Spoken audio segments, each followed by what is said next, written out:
This is Duke University.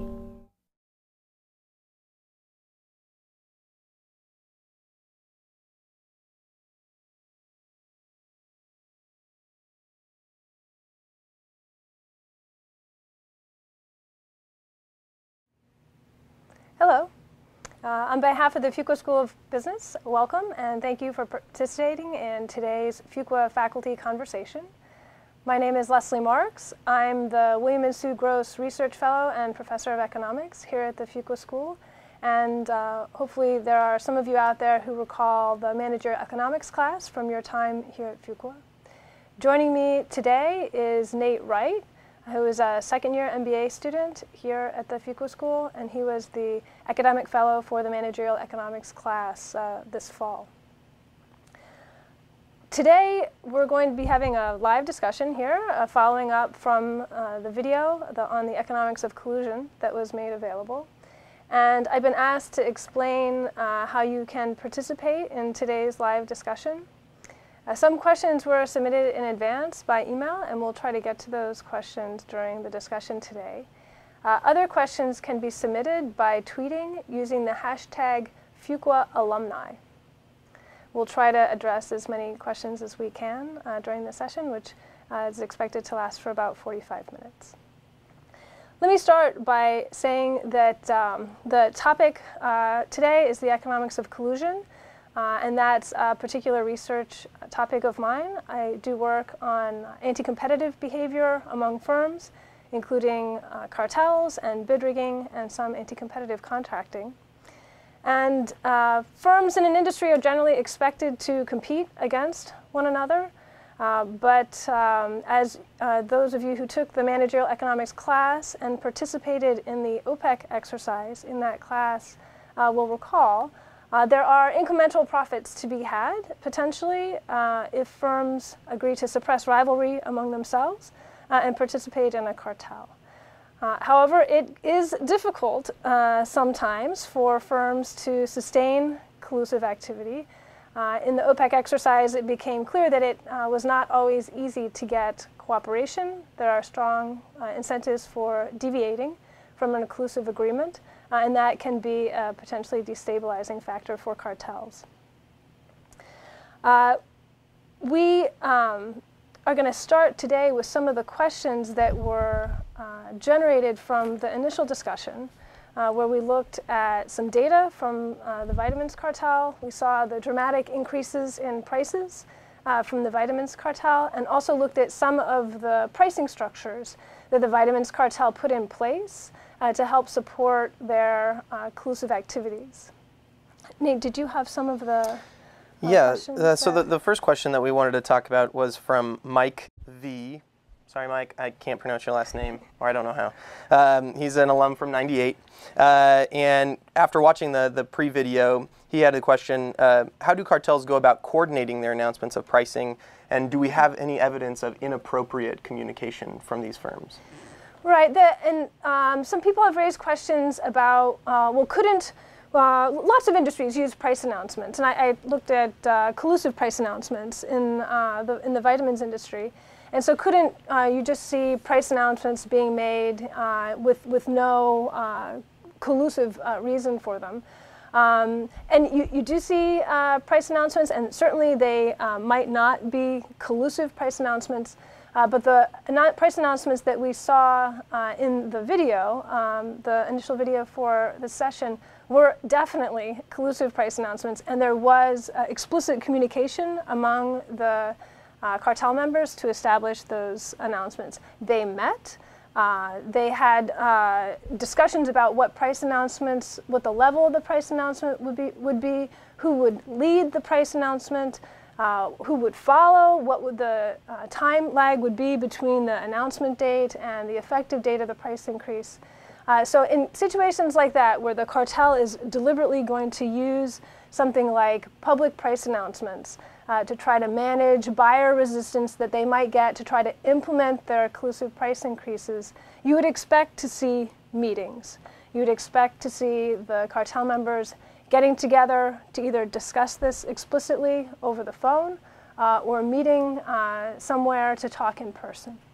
So what sort of hard evidence are they looking at to really, I guess, have evidence of this inappropriate behavior? Yeah, so can we put up the price announcement graph, for example? The price announcements that we looked at before, you see a number of features in those price announcements. Now, there are a couple things you can do as an economist looking at economic evidence to try to infer from that economic evidence whether it is indicative of collusion or not. And one of the things that you see in this graph is an early period before 1985 where collusion is less likely, and a period after 1990 where the vitamins manufacturers admitted to conspiring to fix prices. And so now you have a period of collusion that you can use as a benchmark and a period where collusion is less likely that you can use as a non-cooperative benchmark. And one thing you can do is look at the behavior between 1985 and 1990 and ask, does it look more like the behavior, does it resemble more the behavior in the collusive period after 1990 or more the period before 1985? So if you have a situation where you have a collusive benchmark and a non-cooperative benchmark, then you can do comparisons in that way. Another thing that you can do is go back to economic theory. We're probably done with the graph. But, if you go back to economic theory, there are lawyers would, and antitrust lawyers would typically refer to economic evidence that goes beyond simply parallel conduct among the firms as a plus factor. So a plus factor is a piece of evidence that is suggestive of collusion beyond just parallel pricing. And so you can look for plus factors. And these plus factors are behaviors or evidence, economic evidence, that you would expect to see by colluding firms. So they would be, you could think of them as being supportive of the pricing or allocation or enforcement structures that would be used by, established by a cartel in order to suppress rivalry. But there are factors that you would be less likely to see through non-cooperative behavior. There are lots of plus factors, and plus factors vary in their strength. Some of them can provide a very strong inference of collusion, and some a much weaker inference of collusion. I have a paper from last year in the Michigan Law Review that looks at, it's called Plus Factors and Agreement in Antitrust Law. And it looks at plus factors. It won a prize, the Cohen Prize for Best Antitrust Scholarship in 2011.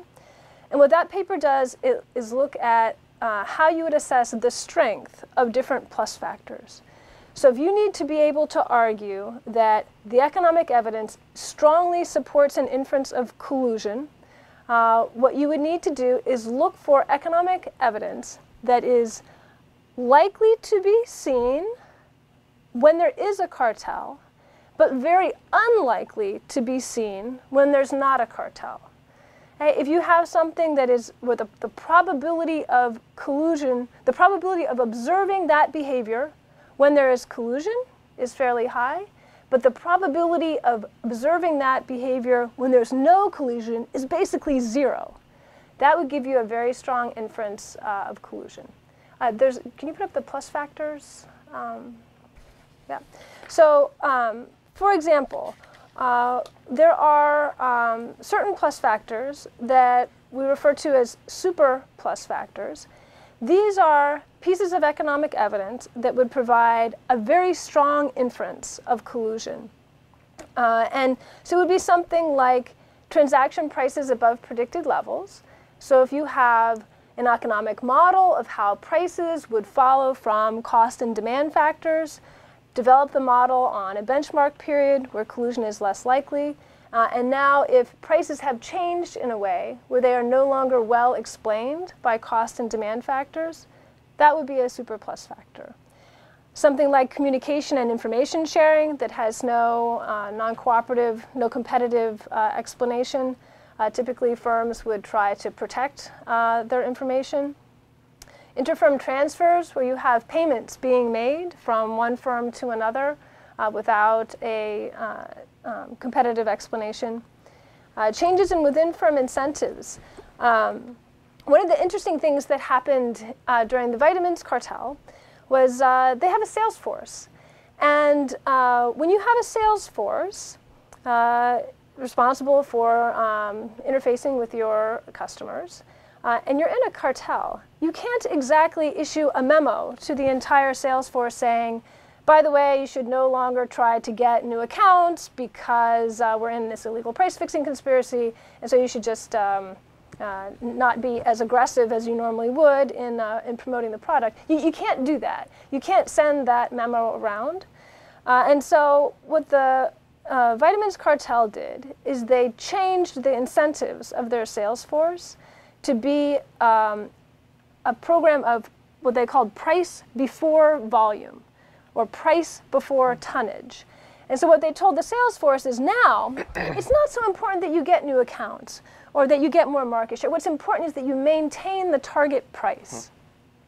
And by doing that, they were able to keep in check incentives for the sales force to unknowingly do things to undermine the conspiracy.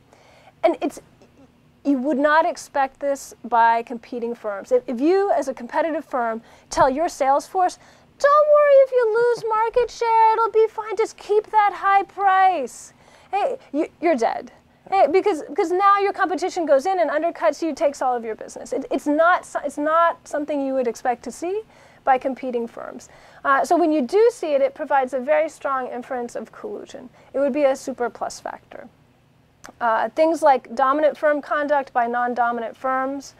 So if you see a firm engaging in things that would be viewed as monopolization conduct or dominant firm conduct when there isn't a dominant firm, it suggests that they're acting in concert where the cartel has a dominant share. And then there are a number of pieces of economic evidence in combination.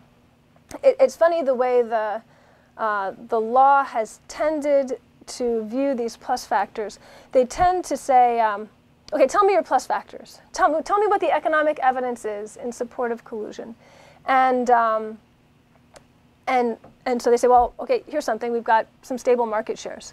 They'll say, okay, that's no good. What's your next one? What's your next plus factor? Well, we've got some evidence of some communication. All right, well, okay, that's no good. Next one. And they view them one at a time, individual plus factors one at a time, without allowing you to consider them in combination. So they look at individual plus factors and accept or reject them kind of independently. But there are a number of pieces of economic evidence that when you see them together, that's when it really gives you the strong inference of collusion.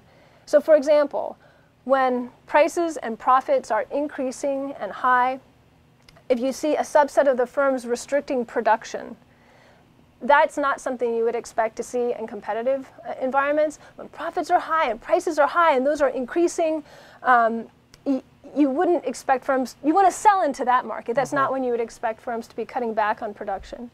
Or if you saw among a subset of producers the market shares, customer incumbency, or geographic dominance being stable when the firms have excess capacity. So in environments with high profits, high prices, these are opportunities for profits, and you'd expect firms to be jockeying for position in a market like that, particularly if they have the excess capacity. These are a lot of explicit behaviors that you see the firms engaging in. And one of the questions we got was about how exactly the firms are organizing the communication among themselves to put this in place. And it seems, I think for people who haven't had direct experience with these cartels, it seems shocking that this is actually happening. But the news from yesterday was that the DOJ has had a record year with $1.1 billion in fines for antitrust violations for the fiscal year 2012. And so these include some massive fines, like $500 million for AUO and the conspiracy to fix the prices of liquid crystal displays, and many executives going to jail for, I think the average was 25 months sentences. So this is happening, and the organizations within cartels that support this kind of behavior can be quite elaborate. So let me give you an example. In the vitamins conspiracy, they had organized, first there was what they called their top level group. So they had upper level managers. When the top level group met, they met at the nice hotels. They favored the Bar au Lac Hotel in Zurich and the President Hotel in Geneva. And then they had lower levels of managers that would meet to deal with the more day-to-day implementation. They had a level that was the heads of marketing that would meet. They favored the Basel Hilton Hotel. They took them down a level in terms of accommodations for their meetings. And they had another level that was the global product marketing level and another that was the regional product marketing level. And so they are setting up elaborate hierarchies and structures within these firms to manage the cartel. So that's kind of how they managed it, but there's profits to be made if you can successfully collude and not get caught. But so how do you hide those communications or those meetings from law enforcement? It's a good question. And if you look at cartel cases, you see lots of emphasis on we should just do this over the phone. So we should just call each other, leaving fewer traces for enforcement to find. We should meet in person, perhaps associated with a trade association meeting. There are examples of cartels setting up a trade association specifically to facilitate having meetings. And so we can meet in person, we can try not to take minutes, so there'll be less of a trail. But as you and I know, and I'm sure you know, email is convenient and helpful and hard to resist.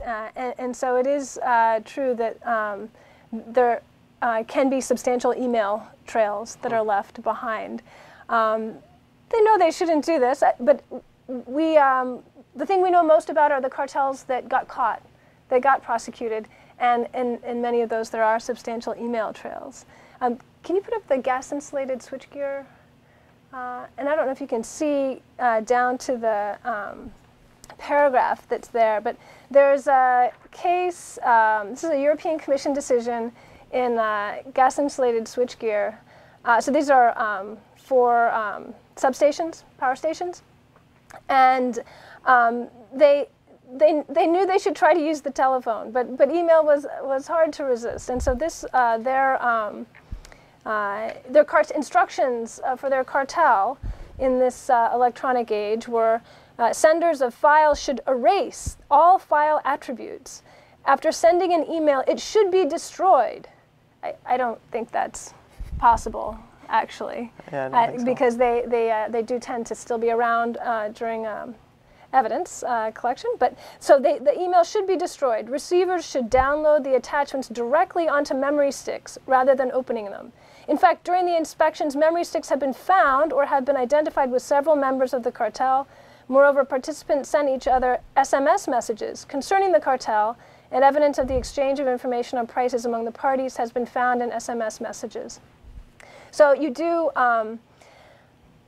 cartels definitely make an attempt to not expose themselves, but when cartels are investigated, there often is a communication trail that comes to light. Some firms take an extra step of hiring an outside consultant. That can be helpful. Can you put the organic peroxides slide up? There are consulting firms. For example, a consulting firm in Switzerland called AC Treuhand that runs cartels. You can hire them to run your cartel for you. Apparently, they offer discrete services. They're in Switzerland, so they tend to avoid prosecution. Fines in the European Commission tend to be based on the volume of commerce. As a consulting firm, they tend to have no commerce, so the fines tend to be minimal, maybe €1,000 for a violation. But they provide services. They it's described as they organize meetings, often in Zurich. They'll reimburse your travel expenses for transportation to the cartel meeting so that you don't have to have an expense item that says travel to cartel meeting as the memo. They instructed all participants on the legal dangers of part to the meetings and on what measures to take to avoid detection. They audited the data. They helped maintain all the cartel records there on site in Switzerland. So there are some interesting stories about the organizations of these cartels. Sounds like it. You mentioned a little bit about technology and how it seems like it's making it a little easier to track communications and potentially catch the colluders. Are there instances where technology is actually helping collusion at all? Well, I'm not sure I have a good story for that, but as we talked about in the video, one of the structures that's going to be critical for the operation of a cartel is an enforcement structure that includes the ability to monitor the behavior by cartel members, help them to detect whether there have been any deviations from the cartel agreement, and to the extent that technology puts you a step ahead in terms of that kind of monitoring, that can be useful. Can you put the OPEC of cartels, the OPEC of potatoes slide up? An interesting story comes from a group of potato producers that they were colluding with one another, but it was initially legal. The potato producers were covered under what's called the Capper-Volstead Act, and so that allows for agricultural cooperatives to work together. And so they weren't breaking the law initially. Later, they tried to bring in the potato processors, and that stepped them outside of the bounds of the antitrust law, so of their antitrust exemption. So we know quite a bit about them because they had no reason to be to conceal their actions, at least initially. And they had their pricing structure involved a quantity restriction. They limited the acres that were planted. And they allocated profits among themselves by running something very similar to that. There's permit markets for carbon allowances in the Northeast United States and in Europe, and where there'll be, in order to emit carbon dioxide, you would need a permit to cover that. And these are tradable permits. And by having tradable permits, you limit the total amount of carbon dioxide that's emitted, but you allow them to be traded so that firms with higher abatement costs can emit more, and firms with the lower abatement costs will reduce their abatements more. They did something very similar. They had production allowances for potatoes that were tradable. So it made sure that the most efficient producers were producing the potatoes and the less efficient restricted output more. But they did step up some of the technology for their enforcement structures. They used satellite imagery where they could see planted fields. They used flyover monitoring and field digs and inspection of Farm Service Agency reports with fines for violations on their supply restrictions. Okay. So shifting gears a little bit, we got a question from John Williams, an 05 alum, that asked, to what extent do international bodies, such as the World Trade Organization, help to restrict cartel behavior of companies? Most countries, most developed countries, or larger jurisdictions like the European Union have antitrust laws. And so the Department of Justice would be the enforcement agency in the United States. The European Commission would be the enforcement agency in Europe. The ACCC in Australia. There are kind of interesting ways in which even countries with strong antitrust laws like the US do certain things that foster anti-competitive behavior. For example, in the United States, there's something called a trade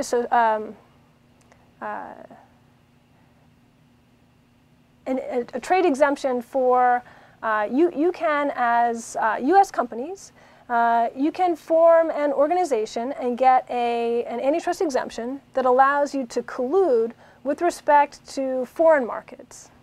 And so you can, with one of these trade exemptions from the Department of Commerce, you can legally collude with respect to your interaction in the export market. You can divide up the markets, you can agree to restrict supply, you can set up market agencies. You are not supposed to let that behavior infect the competition in the US. So there are, so to look to these agencies to protect competition, there are often funny examples where they're also doing things that are in some ways anti-competitive. If you are a buyer and you face potentially collusion among your input suppliers, it can be a problem. I did some work for Coca Cola where they had a lot of concerns because Coca Cola buys vitamin C, which they put in the orange soda where there was a cartel. They buy citric acid for the sodas, there was a cartel. They buy aspartame, high fructose corn syrup, cardboard boxes, shipping, liquid carbon dioxide. They buy many inputs where there were cartels among their input suppliers. And so they felt like they were paying too much for very many of their inputs.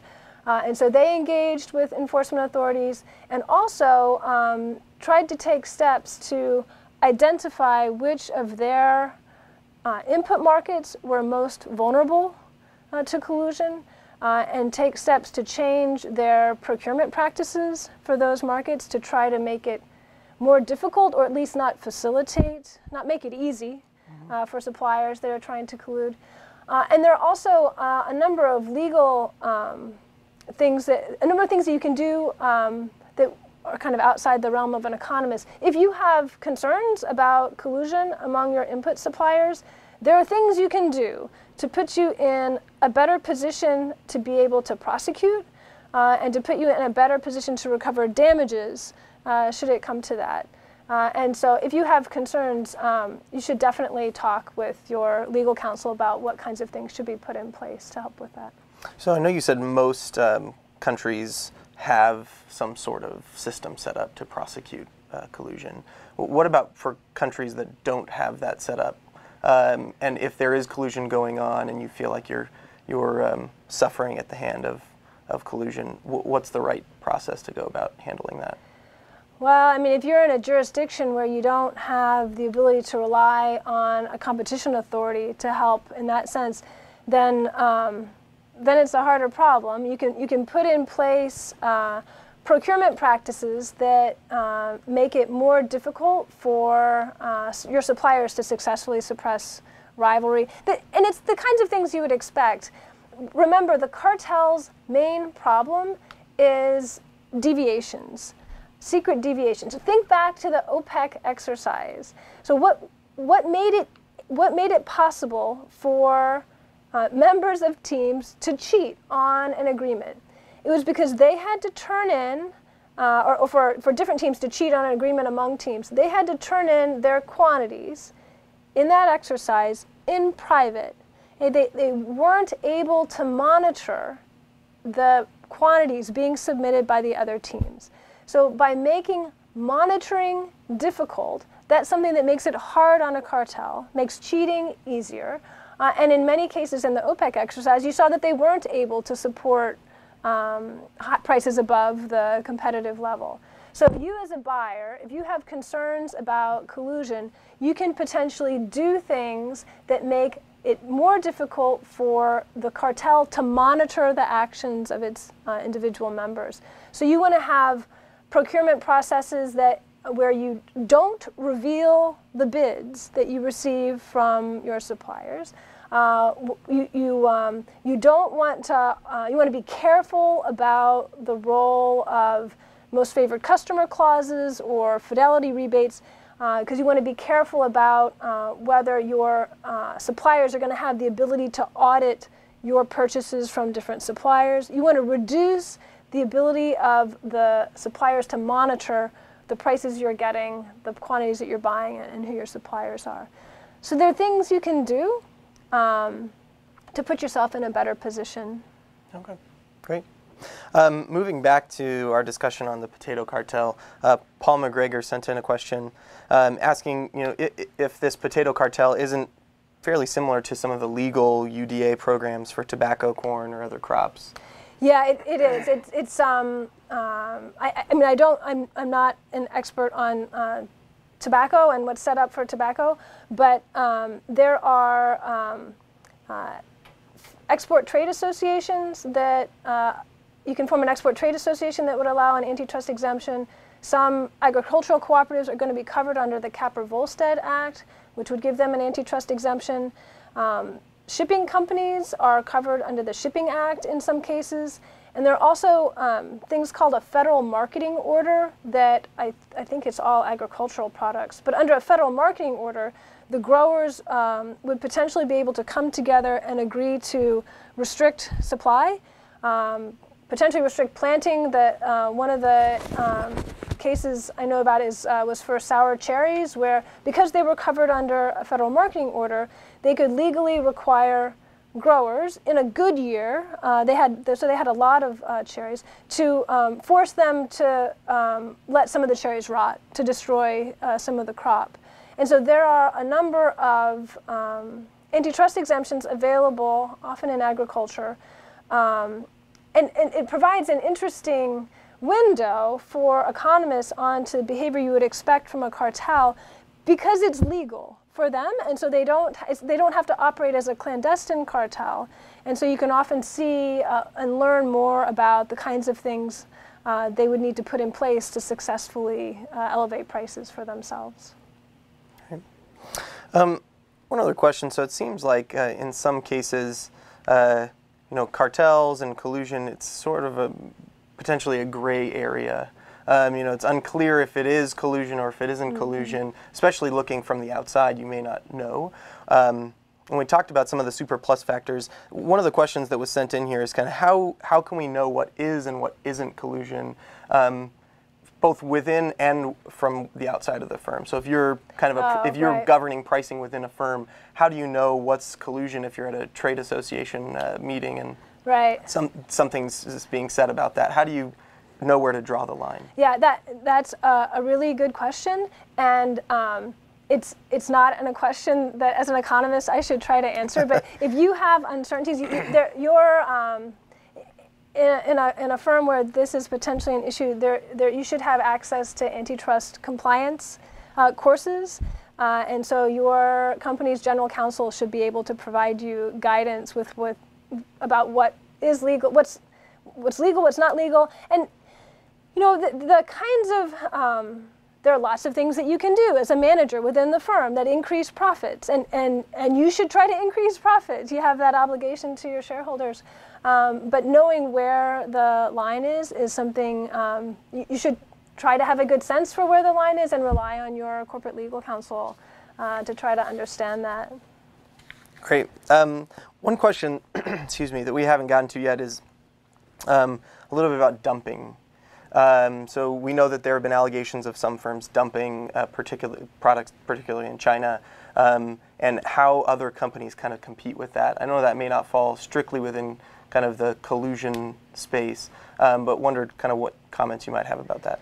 Yeah, dumping it's tricky because suppose you see, suppose we're in the United States and we see low prices being offered by a foreign manufacturer of a product. This could be a good thing. This is low prices. This is what we want, right? This should be good for competition. But there are also the potential. There's a dumping strategy where if you think you can buy pricing low, for example, even below your cost, in a country for a long enough period of time that you drive competitors out of business, and then will be able to raise your price as a firm, as a monopolist or dominant firm at that point, then that strategy, that longer run strategy, can be profitable. So it's a delicate issue for competition authorities to try to sort out. But there are anti-dumping laws in various jurisdictions, and so you have the ability to make a claim of dumping and bring it before an enforcement body. An interesting story is the cartels can use anti-dumping as well to facilitate their illegal goals. So suppose that you form a cartel, and you've divided up the United States among yourselves, and artificially elevated the price. So the price is above the competitive level. But there are other manufacturers in China that are not in your cartel, and because you've elevated the price, they would like to sell into your market. But you've artificially elevated the price, and now when they sell the product into your market, they're offering a much lower price. But not because they're dumping, just because you have artificially elevated the price above the competitive level. So there is an example where the cartel entered anti-dumping claims against the Chinese manufacturers, even though they're the ones that had artificially elevated the price. It wasn't the foreign firms that were artificially lowering the price. And they got traction there. So they were able to kind of abuse that government process in order to support collusion, in order to prevent foreign firms from being able to successfully offer lower price into the market where the prices were raised. So how does that work? Because don't you have to be selling below your marginal costs in order to qualify it as dumping? The calculation, I think, I'm not going to be an expert here, but I think the calculation is different in different jurisdictions. I think one measure of whether the price, you have to have some measure of whether the price is too low. And I think different jurisdictions look at for some measure of what the competitive price should be and whether it's below the competitive price. And figuring into that calculation, you might look at different measures of cost and whether in some sense it's below marginal cost or below some measure of average variable cost. Right. But I think the calculations that are done can differ. Okay. Another question that's sent in, perhaps a loaded question in this context, but is there any evidence of collusion within higher education, tuition rate increases above CPI or signaling on increases, et cetera? There could be. I haven't looked for that evidence, but and I don't know of it. But yes, I suppose we could look for that, and we would look for the same kinds of things we look for. We look for economists can often generate a model of what prices should be. Can you put up the price graph, just the A650 price graph? This is the graph that you had in the original video, and it's got the price line for vitamins, but it also has the line that goes kind of straight across below the big mountain of price increases. One of those lines is just a straight line drawn from the beginning of the plea period until a year after the end of the plea period. But the other line is constructed with an econometric model. So they ran a regression. They used price data and cost and demand factors and estimated how price is related to the cost and demand factors using data from when they were not colluding. So they developed a model of how price responds to cost and demand factors in a competitive environment, and then use that regression to predict what prices should be through the period where they pled guilty to collusion. And that gives you what's called the but-for price, what the price would be expected to be based on cost and demand factors at the time in the absence of collusion, but for the cartel. So that gives you the but-for price. And you can see in the graphic that the actual price diverges significantly from the but-for price, what you would expect the price to be. So you could imagine we could put together cost and demand factors relevant for determining the price of higher education for business school tuitions, and you could construct a model and ask whether there's some period of time where the actual price seems to have diverged from what would be predicted based on cost and demand factors. You know, an interesting challenge actually for economists like me who do work in estimating damages, doing this estimation of but-for prices, is dealing with the financial crisis. Because when you run a regression, you're running a regression based on one period of time, maybe before the financial crisis, and then you want to be able to use that regression to predict what behavior is going to happen in a different period of time. But we don't have any typically don't have historical data to tell us what would happen in a dramatic financial crisis. So it's very hard, it can be delicate to use these econometric models to predict what's going to happen through a period like the financial crisis.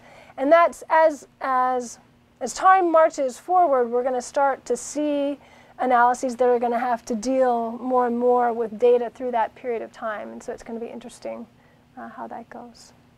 Great. I don't know if we have time for one more question, possibly.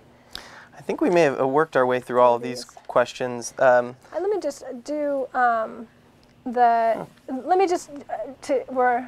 as we approach the end of our time period here, I appreciate you participating, Nate, helping me with this, and joining our conversation.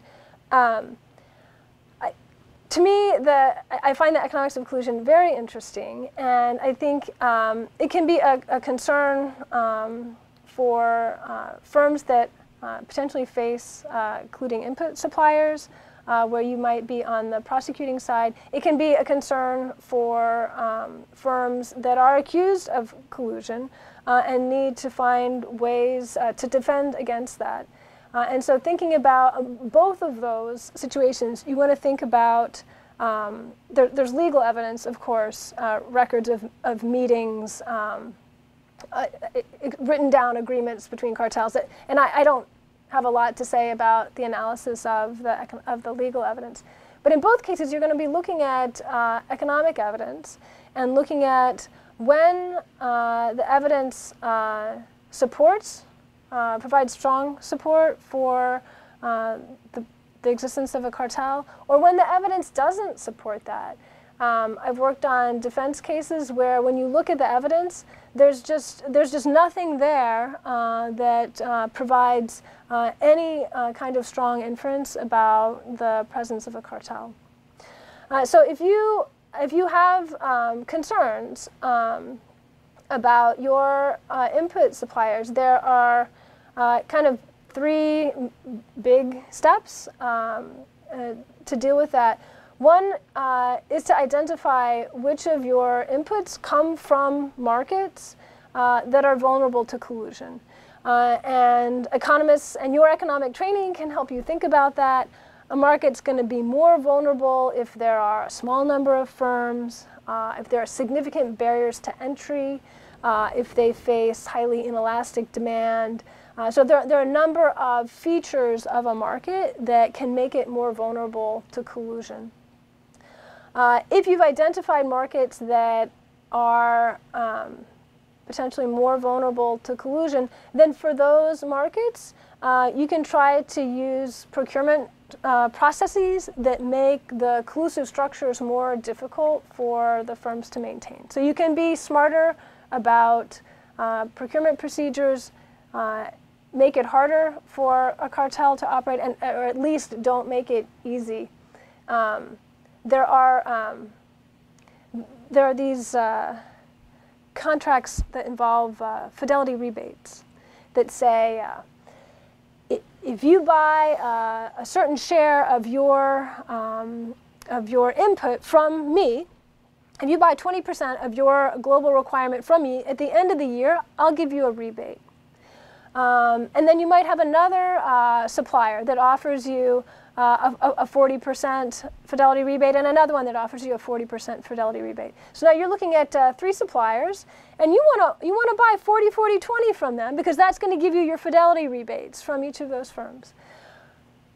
But if they're in a cartel, and if they've whacked up the market as 40, 40, 20, you're making it awfully easy for them. And you can also get a situation where I say, look, I offered you this fidelity rebate, 20%, you know, you have to buy 20% from me. But of course, and I'd love to pay you.